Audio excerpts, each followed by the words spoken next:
పట్టుకుని లాగి చెంప మీద కొట్టే సమాజం కాదా ఇది? కొట్టాలి, అప్పుడు కానీ మీకు ఇలాంటి ఇన్సిడెంట్ జరగవు. మీరు భయపడతా కూర్చుంటే మీరు మేము మాకు సంబంధం లేదంటే ఎవరు రారు. మీరు ఎదుర్కోండి, బలంగా నిలబడండి, గొంతు ఎత్తండి. ఏ క్రిమినల్ ఎవడు గొంతు ఎత్తడానికి భయపడతాడు? ఎందుకంటే నాలాంటి వాళ్ళు మేము తెగించున్నాం ఇక్కడ ఈ నేల కోసం.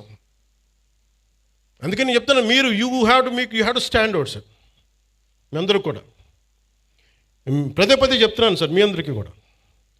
రోడ్ల మీద simple civil dispute I want tell me అందరికీ చెప్తున్నా. పెద్దపెంకి అనే గ్రామం ఉంది, మనం ఏమైనా ఇంటర్వ్యూలో కూడా చెప్పారు.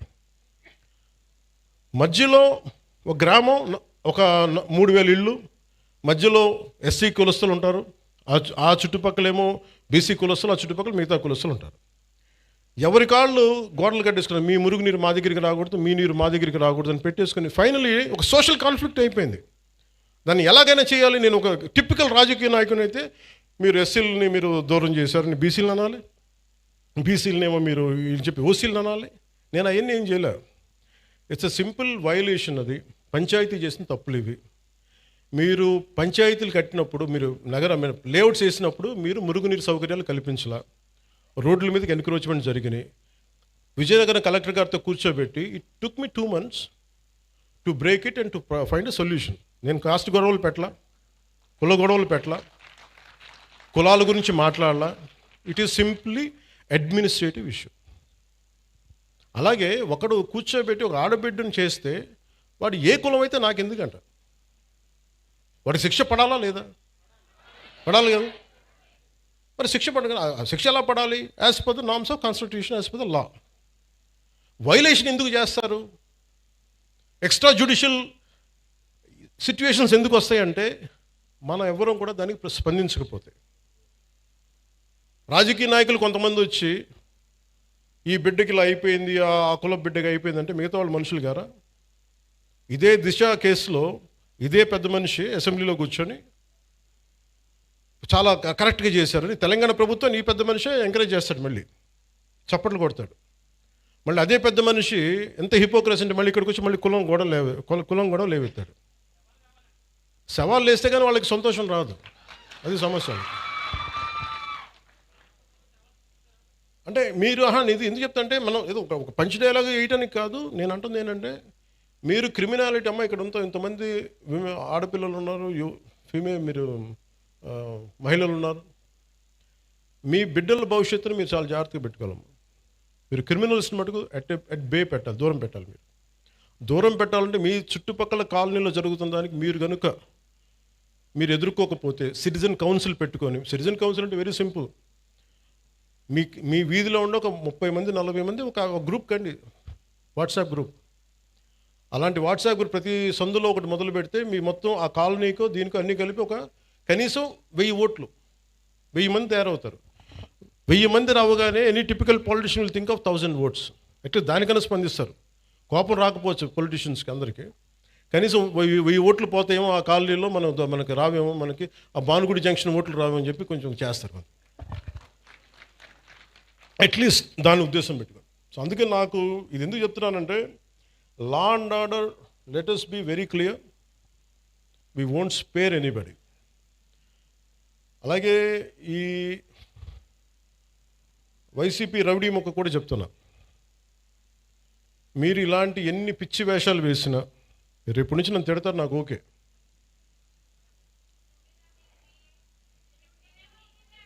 అంటే ముఖ్యంగా వైసీపీ రౌడీ మొక్కి చెప్తున్నా, మీరు వచ్చి మేము రక్తాలతో తడిపేస్తాం, బయటకు వచ్చాక మేము కోసేస్తాం, కుత్తుకులు కోస్తాం అంటే, మీరు భవిష్యత్తులో, నేను మీకు చెప్తున్నాను ఈరోజు నా మాట చాలా శ్రద్ధగా వినండి. ప్రతి వైసీపీ గుండాగడికి చెప్తున్నాను ఈ మాట, ఆన్ కెమెరా చెప్తున్నా, ప్రతి వైసీపీ గుండాకే చెప్తున్నా, మీరు కనుక మా ఇష్టారాజ్యంగా చేస్తాం, భవిష్యత్తులో మేము వస్తాం, మా ప్రభుత్వం వస్తే, నేను చెప్తున్నాను.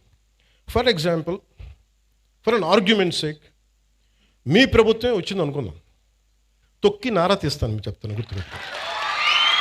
ప్రభుత్వాలు రావడాలు పోవటాలు ప్రజల చేతుల్లో నిర్ణయం ఉంటుంది తప్ప, వచ్చినప్పుడు భయపడిపోయి, ఇప్పుడు మీకు చెప్తున్నా కదా 3 సంవత్సరాలు ఉంది, 3 సంవత్సరాల్లో మీకు స్ట్రింజెంట్ యాక్షన్ నేను చూపిస్తాను, మీకు గుర్తుపెట్టుకోండి. మీరు మాట్లాడండి. నేను ఇప్పుడు దాకా మాట్లాడలా. లా అండ్ ఆర్డర్ నాది కాదు అని చెప్పి కాము కూర్చున్నా. నా అభిప్రాయాలు కూడా సీఎం గారికి నేను చెప్పను. డైరెక్ట్గా నా అభిప్రాయాలు నేను ప్రజలతోనే చెప్తాను. నేను సీఎం గారికి కూడా చెప్పను. ఇంకా మా నాయకులు కూడా నాకు చెప్తే వీళ్ళు ఎంత మొహాటసులో నాకు తెలియదు, ఎంత చెప్తారో నాకు తెలియదు. నా డైలాగ్ ఒకటే అమ్మా, నా డైలాగ్ ఒకటే, నా కమ్యూనికేషన్ ఒకటే. నాకు నా ప్రజలకి తప్ప నేను ఎవరితో మాట్లాడు దీనికి సంబంధించి, మీతోనే మాట్లాడు. అందుకని మీరు పోలీస్ అధికారులు కూడా చెప్తున్నారు, భవిష్యత్తులో ఒకవేళ వైసీపీ వస్తే అందుకని మనం జాగ్రత్తగా ఉండాలి. ఒకవేళ చెప్తున్నాను, రాదని చెప్తున్నా, ఒకవేళ నేను నాకున్న ఇది కనెక్షన్ చెప్తున్నాను, నా కమిట్మెంట్ చెప్తున్నాను. మీరు వెనకేసుకొచ్చారు గూండాల్ని అంటే ఐ విల్ మేక్ షూర్ నేను గుర్తుపెట్టుకుంటాను, మిమ్మల్ని గుర్తుపెట్టుకుని. నేను వ్యక్తిగతంగా గుర్తుపెట్టుకోను. నేను ఎస్పీ గారిని, ప్రీవియస్ కలెక్టర్ గారిని కూడా అడగండి. Not even once I have call them. ఫలాంది చెయ్యండి, చెయ్యొద్దు ఏం చెప్పాల. Do the duty what is needful there, అంతే. అంతకుమించి ఒక్క మాట చెప్పాల. అందుకే చెప్తున్నాను, భవిష్యత్తు రాష్ట్రంలో ఉన్న పోలీసు ఉన్నతాధికారులు ఎవరు, గతంలో మేము వైసీపీకి పనిచేసాం కాబట్టి మా లాయల్టీస్ అక్కడ ఉంటాయి అని మీరు ఎవరైనా ఫీల్ అయితే మిమ్మల్ని నేను ప్రత్యేకించి దృష్టి పెడతాను మీ మీద. అది మీరు ఏ స్థాయి అధికారులు. ఎందుకంటే నాకు వ్యవస్థల్ని నిర్వీర్యం చేసే ఈ రోజున దౌర్భాగ్యపు స్థితి పట్టుకొచ్చారు అందరూ కలిపి.